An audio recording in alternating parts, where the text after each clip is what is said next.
এক বৈঠকে বসেছিলেন। সেই বৈঠকে তারা বলেছিলেন আগামীকাল 70 থেকে 75 লক্ষ মানুষ আপনাদের সমাবেশে আগমন করবে। ডক্টর ইউনূস সাহেব ওই দিন রাত্রে শেখ হাসিনা আমাকে ডাকছিলেন কথা বলার জন্য। আমি তার ডাকে সাড়া দেই নাই, কিন্তু আজকে আমার মনে হয় গোয়েন্দার আপনার কাছে রিপোর্ট পৌঁছাই নাই। আগামীকাল শনিবার ঢাকা হেফাজতের ডাকে অচল হয়ে যাবে। ডক্টর ইউনূস সাহেব 15 বছর পর্যন্ত বেশিরভাগ বাংলাদেশে তিনি ভোটের হাতে পড়ে 157টা আসন বিরাট প্রতিদ্বন্দ্বিতা হয়ে সরকারে বসে থেকেছিলেন। তাদেরকে সরাইতে পারবে এমন কথা তারা কোনদিন ভাবত না, কিন্তু অন্তরের ভিতরে হাসিনা বিদায় হয়েছে। পাক করা ভাত খেয়ে যেতে পারে নাই, নেতা কর্মীদের কারোর সাথে কোনো সভা পরামর্শ করতে পারে নাই, কাউকে কিছু বলে যাইতে পারে নাই। ডক্টর ইউনূস সাহেব আপনি ভয়ের সাথে বিদায় হয়ে যাবেন। পরিষ্কার ভাষায় বলতে চাই, আগামীকাল পর্যন্ত টাইম। আপনি কমিশন বাতিল করলেন কিনা পরিষ্কার বলতে হবে। আগামীকাল পর্যন্ত আপনি কমিশনের রিপোর্ট প্রত্যাখ্যান করেছেন কিনা বলতে হবে।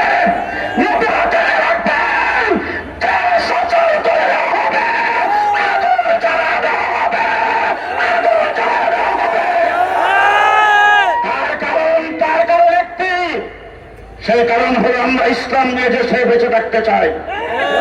কথা আসতে বলবেন না। ইসলাম থাকলে আমরা পারব।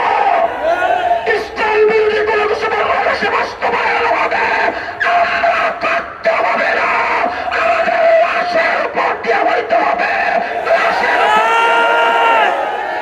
সংগ্রামী সাথী বন্ধুগণ, শেষ কথা আপনাদের সামনে বলে যাচ্ছি। আজকে অনেকে প্রশ্ন করেন দেশের ক্ষতি হবে, বর্তমান সময় আন্দোলন করা উচিত নয়। আমরা পরিষ্কার ভাষায় বলছি, দেশ থাকবে যদি ইসলাম থাকে। ইসলাম ছাড়া অন্য কোনো দেশ আমরা বাংলাদেশ চাই না।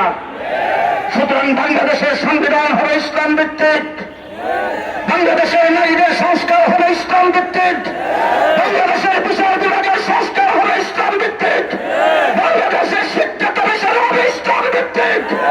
ইসলামের বাইরে কোন কিছু বাংলাদেশের যেই করতে চাবে তাকে পিটায় তখ্ত বানায় দেওয়া হবে। আমি জানতে চাই, আজকে আমার মিরপুর উত্তরাতে জুমার নামাজ পড়ে আসতে দেরি হয়েছে, কারণ রাস্তায় অসংখ্য মিছিল দেখেছে। প্রত্যেকটা মিছিল চলো চলো সরোয়ার দুর্গারে চলো। আসার পথে দিনাজপুর থেকে একজন টেলিফোন করে বলছেন হুজুর পর্যন্ত 42টা বাস প্রস্তুত হয়েছে, রাত্রে রওনা হবে। ঢাকা শহরের কোন অঞ্চল নয় দিনাজপুর। আজকে আমি এখানে আসার পর বলছেন 4 থেকে 4,500 মানুষ শুধু বরিশাল থেকে লঞ্চে রওনা হচ্ছেন। গোটা বাংলাদেশ কালকে একত্রিত হবে। সেই রাত থেকে আমরা আগামী দিনের কর্মসূচি ঘোষণা করব। কর্মসূচি মুখে আসার আগে ডক্টর ইউনূস সাহেব আপনার প্রেস নোট চাই। জাতিকে নিয়ে কি ভাবছেন আপনি পরিষ্কার জাতির সামনে পরিষ্কার করতে হবে। আমরা আপনাকে সহযোগিতা করার ক্ষমতায় এসেছি, নতুবা আওয়ামী লীগ বেশিরভাগ শক্তি ভারতের সহযোগিতায় আপনাকে পানি দিয়ে গিরে ফেলত। সেটা আমাদের কারণে করতে পারে নাই। আজকে আপনার নারী কমিশন যাদেরকে আপনি দায়িত্ব দিয়েছেন তারা বাংলাদেশের মুসলিম নারীদের প্রতিনিধিত্ব করে না, তারা পেশারের কন্ট্রাক্টর, তারা তসলিমা নাসরিনের ফোটানো বাচ্চা। সুতরাং তসলিমা বাংলাদেশে থাকতে পারে, তারাও থাকতে পারবে না।